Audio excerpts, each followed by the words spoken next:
चलिए हम समझेंगे एनसीईआरटी बिहार बोर्ड का उदाहरण एक्सरसाइज 12 पॉइंट है ना 3 का उदाहरण में समझेंगे।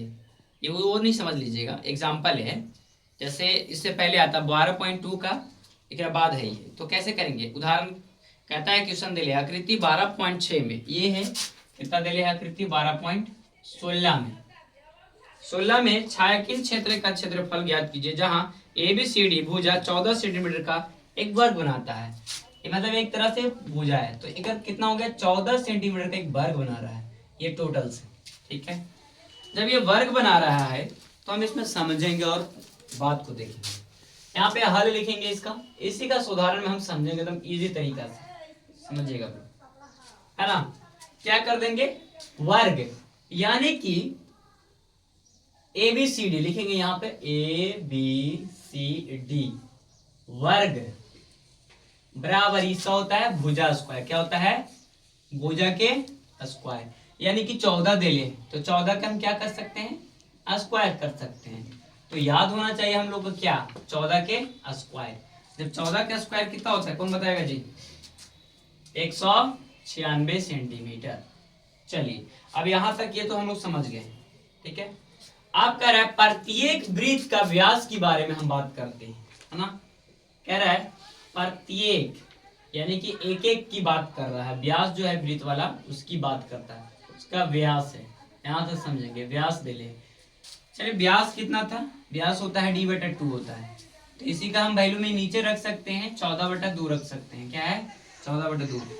चलिए अब इसको हम चाहे तो काट सकते हैं, 7 दूना 14, तो यहाँ 7 बचेगा। 7 बचने के बाद क्या करना है ना, प्रत्येक वृत्त का त्रिज्या बराबर।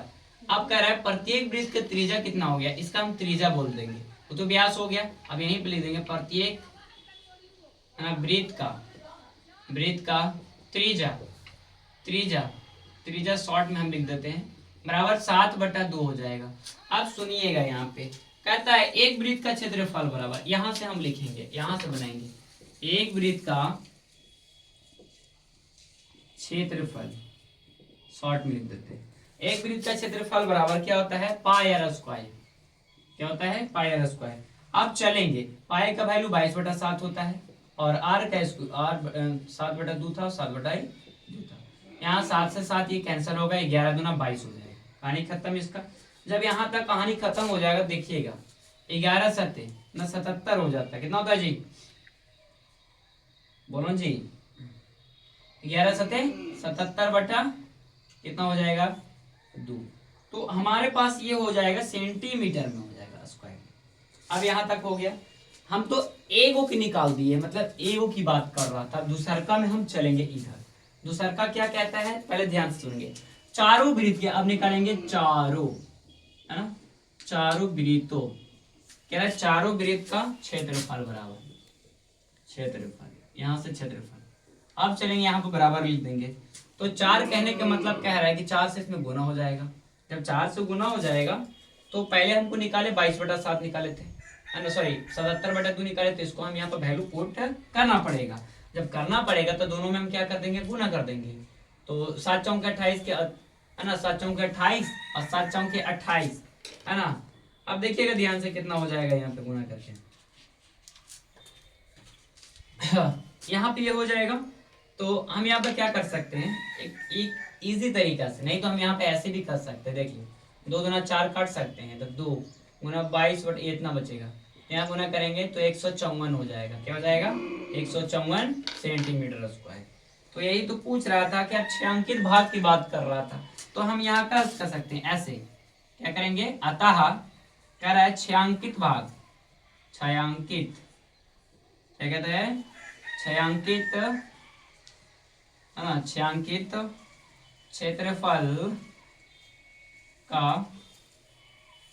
क्षेत्र का ना, क्षेत्र का क्षेत्रफल बराबर होता है, हम पहले लाए थे 196 और अब लाए हैं 154, तो इसको हम घटा देंगे। घटाने के बाद टोटल हमारा कितना आ जाएगा, ध्यान से देखिएगा, सेंटीमीटर स्क्वायर में हो जाएगा। ये हो जाएगा 42, कितना होगा 42 सेंटीमीटर। तो हमारा ये फाइनल आंसर क्या हो गया, एक तरफ से देखिएगा ध्यान से, ये क्या हो गया, हमको आंसर फाइनल प्राप्त हो गया। तो छायांकित भाग का क्षेत्र का क्षेत्रफल, यही क्षेत्र का क्षेत्रफल पूछ रहा था कितना होगा। तो 42 सेंटीमीटर ओके बन जा रहा है। वीडियो अच्छा लगे तो लाइक कमेंट कीजिएगा, ठीक है।